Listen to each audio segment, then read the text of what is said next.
nobody ever taught me decision making.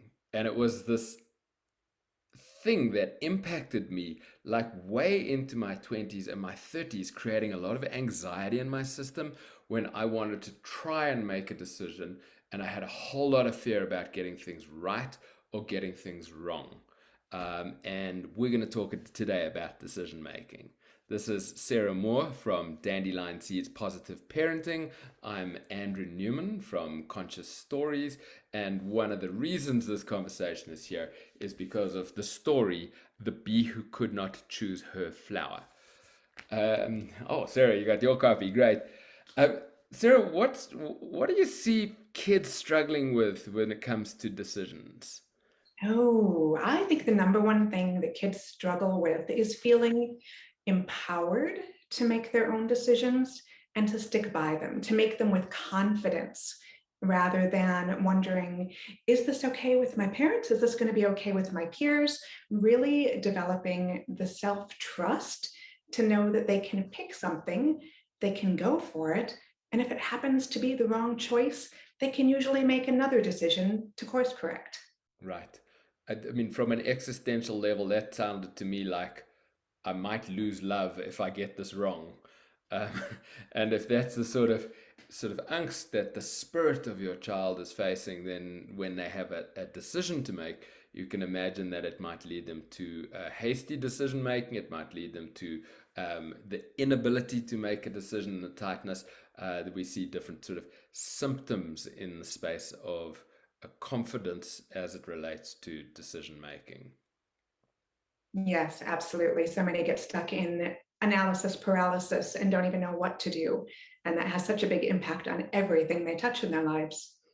And then from the parent perspective, so in chatting to parents, it's like it is so hard to trust your kids to go out and make decisions and then to sit back and watch, knowing that some of their choices are going to be the hard learning choices that they make. That as they grow older, you really got to like be even further into the background, staying present, but watching them find their way in the world.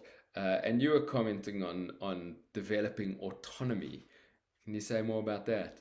Yeah, absolutely. A number of years ago, I worked with a brilliant early childhood educator. And the best advice that he gave to anybody I ever heard was wait until you, the adult, feel uncomfortable and then sit with that discomfort for a good couple of seconds before you try to intervene. Hmm. Because in those couple of seconds, while we are watching to see what our children are going to do, in those seconds, that's usually where our children either go for it or they say, hold on a second, I think I'm going to make another plan. And the children develop the confidence to know that they can have the executive function skills, they can have the planning skills, they can practice doing whatever decision making they're going to do, but also course correcting along the way. But it takes us getting comfortable with our discomfort and letting them make actual choices without us intervening and saying, don't do that, or, oh, excellent choice. Let the teacher be life itself in so many of the situations. Yeah, that's an antidote to this part of us that wants to be the helicopter parent, that wants to save and rescue really quickly. Actually, you just touched the learning moment where they're working something out.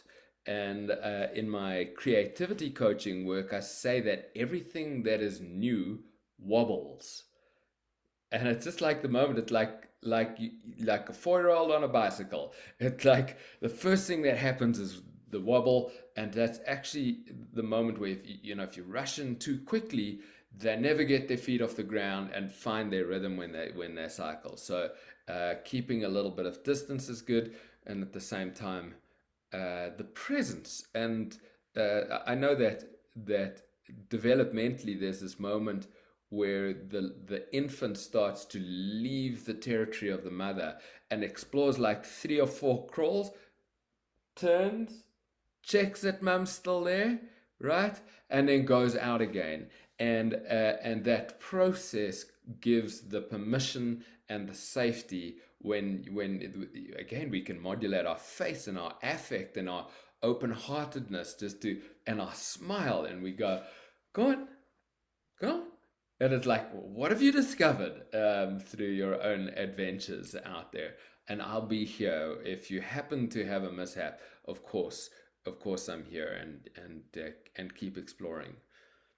Yes, and I love the part you just added at the end with I'll be here if you happen to have a mishap. If we notice, going back to your first example, that the 4-year-old is wobbling so far that they're about to crash their bike, yes, of course we need to intervene. This doesn't mean we sit back and watch our children fail, flop, and fall down. What it means is that we are there with loving support and we let them come back to us.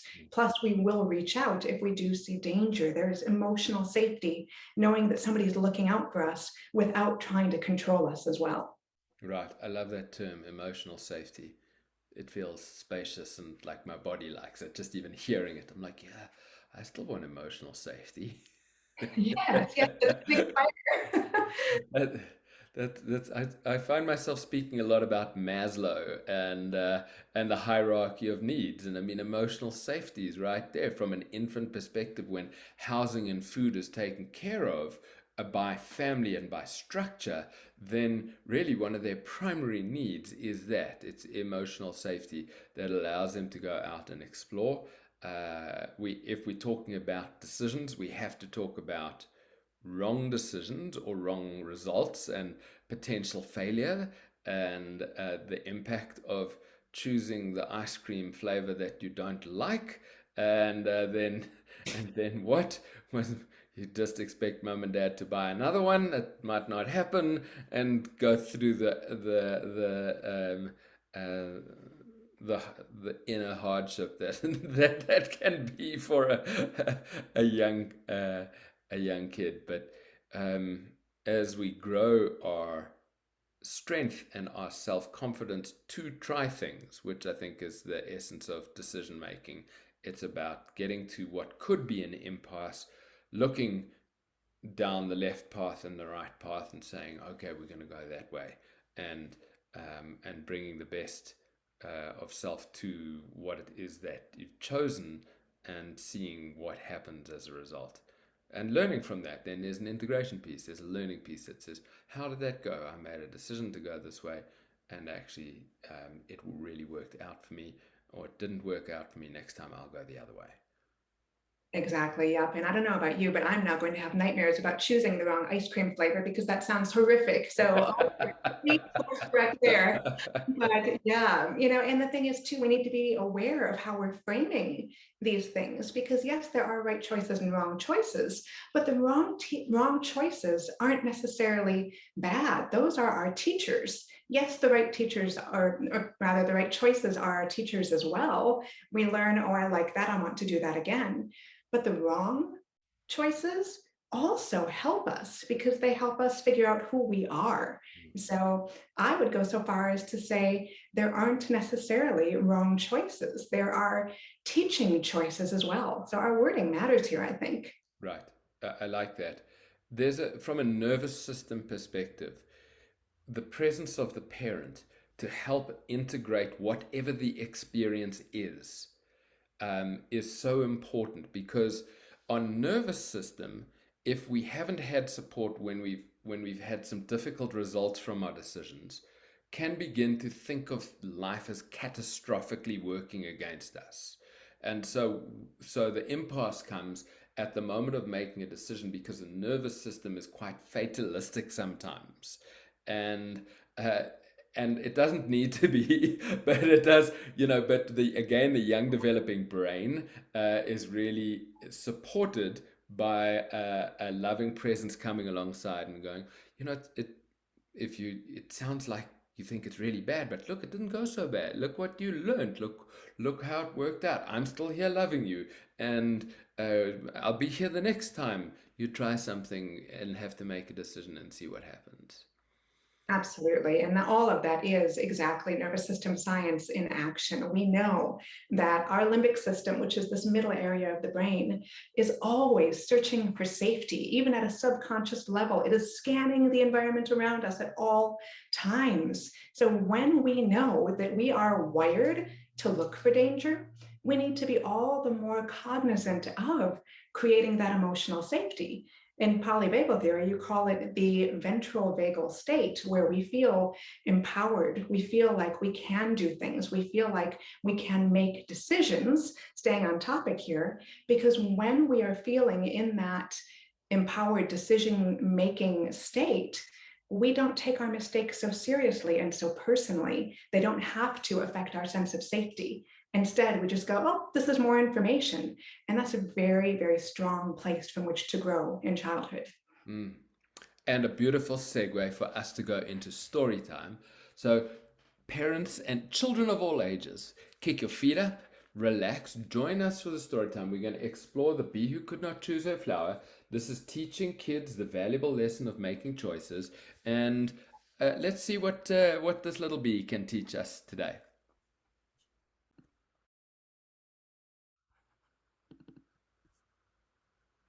The Bee Who Could Not Choose Her Flower, illustrated by Marcel Marais and dedicated to all who choose. Let's do the snuggle breathing together. Breathing in, I breathe for me. I breathe for you. I breathe for us. And I breathe for all that's around us.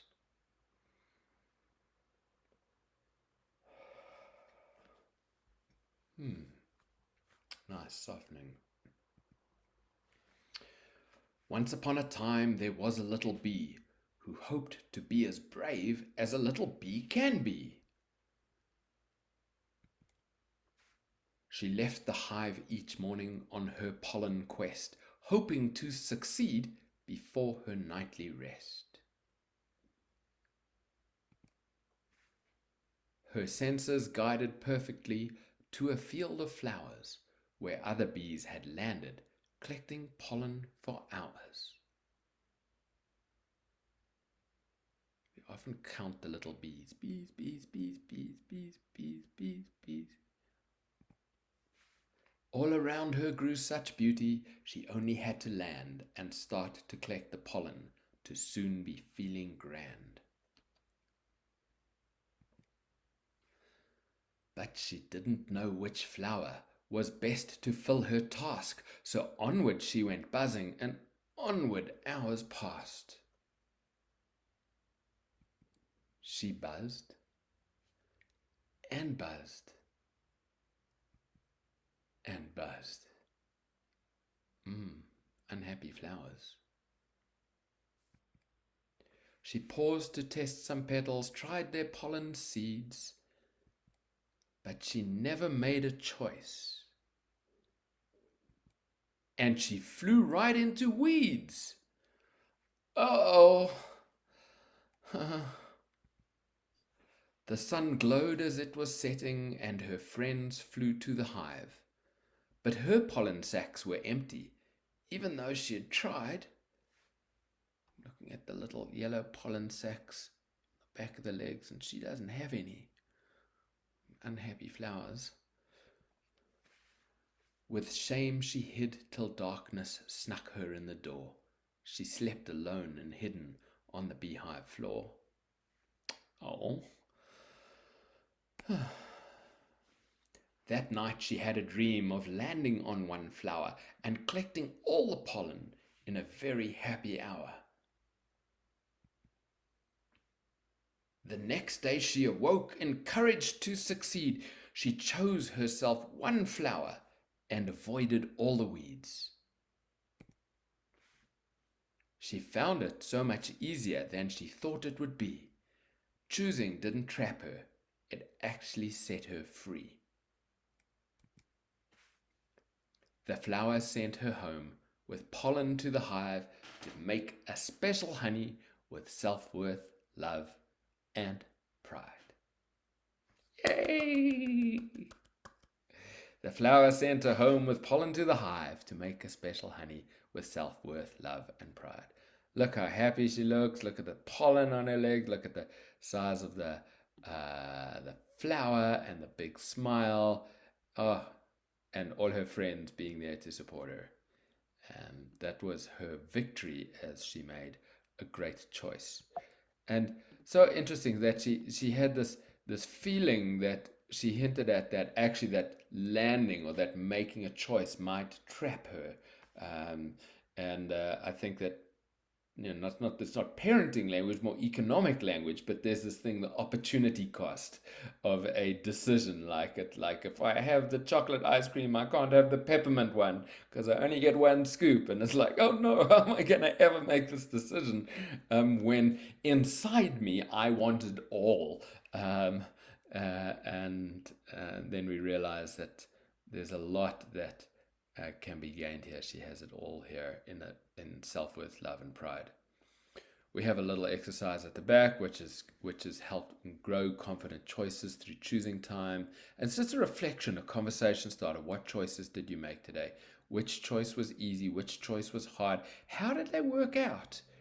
Right? And what choice would you like to celebrate before sleep? I'm a big fan of celebrating and doing that often for little things, so that you can start to feel the positive results of choices made. Yes, I love that. And it activates the reward centers in our brain when we take the time to celebrate. So it really is an important practice anyway. Say some more, Sarah. Reward centers in the brain. Yes, we have these beautiful parts of our brain that love celebrating. They are just the little party animals of the cranium here, but they literally want to know what we are doing right. We have billions of neural pathways in our brains, and all that really means is we have little highways where information travels. It tells us how to do things. And when we find a way of doing things that makes us happy, the reward centers essentially light up and say, I like that, I want more of it. And when we take the time to celebrate something, it reinforces, it strengthens those neural pathways so that we are more likely to repeat what worked well for us in that good decision we made. Hmm, beautiful. My favorite way to celebrate is actually to get the hands in the air.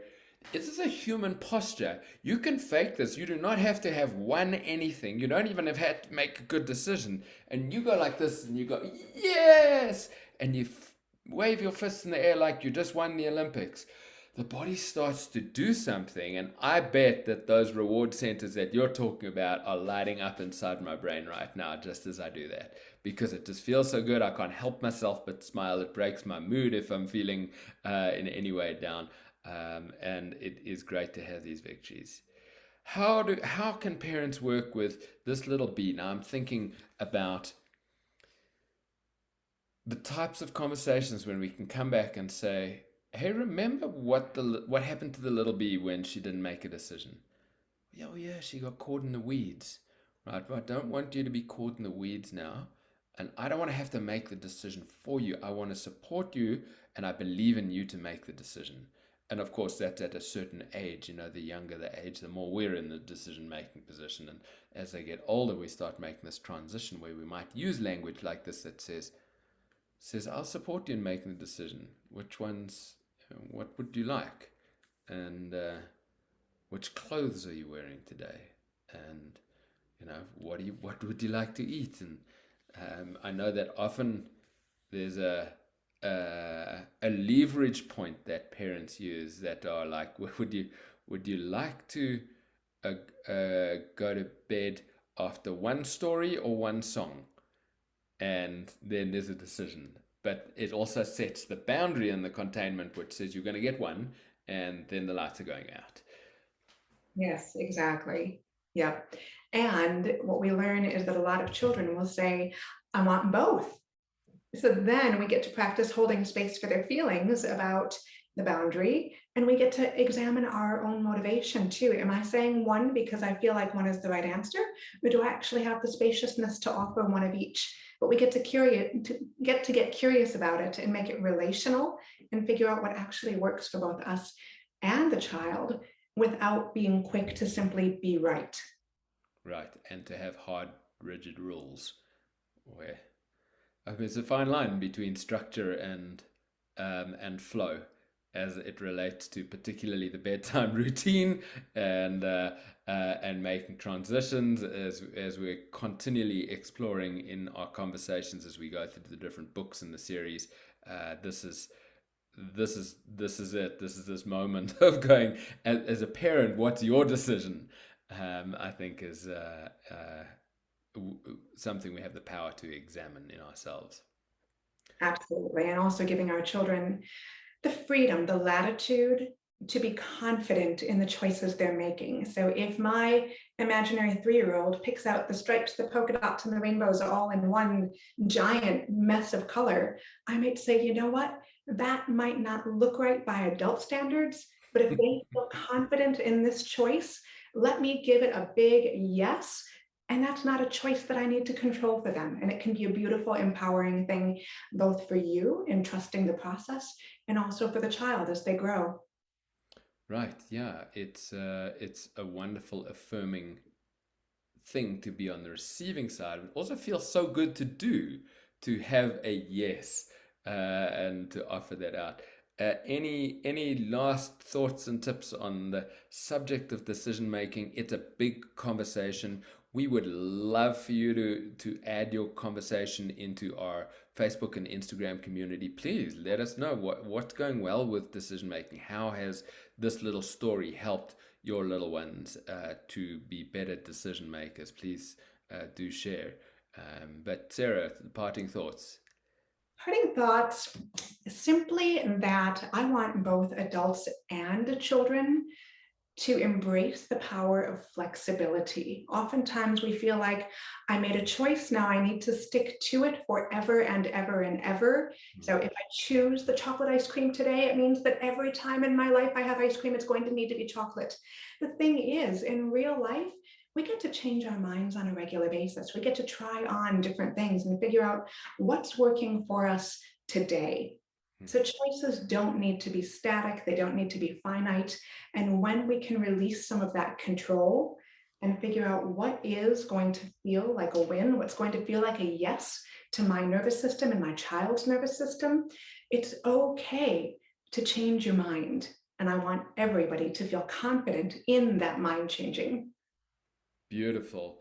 And my my final thought, which is seeded by yours, Sarah, is actually if you feel like you only have two choices, if the walls are coming in and you feel like you only have two choices, that's a moment to pause and to wait and to open up and be curious, because usually there's a third choice just around the corner that you can't yet see. And it'll be some sort of a merged combination with something completely new. And it's a lot like a lot of the characters in the stories where they've gotten stuck and have tried a whole lot of things. In this case, the bee has a dream at night, and the dream swirls her and gives her a new way to be able to find her decision. And sometimes a good night's sleep can help clarify a decision and a choice. And it's okay to take urgency out of decision making and to hold questions with curiosity and lightness so that you find your intuitively informed, like body centric, right action as to what step you want to take next. Um, Sarah, thank you again. Your wisdom and your insight from your parent coaching, and that's a wonderful gift that you're sharing with the Conscious Stories community. Folks, look for Sarah on Dandelion Seeds Positive Parenting, a wealth of resources, and please check out the other YouTube videos where we explore the deeper meaning and the supportive values in each of the conscious stories. And tonight, make the last 20 minutes of your day special. Have a great bedtime, snuggle, and good night and sleep tight. Thank you.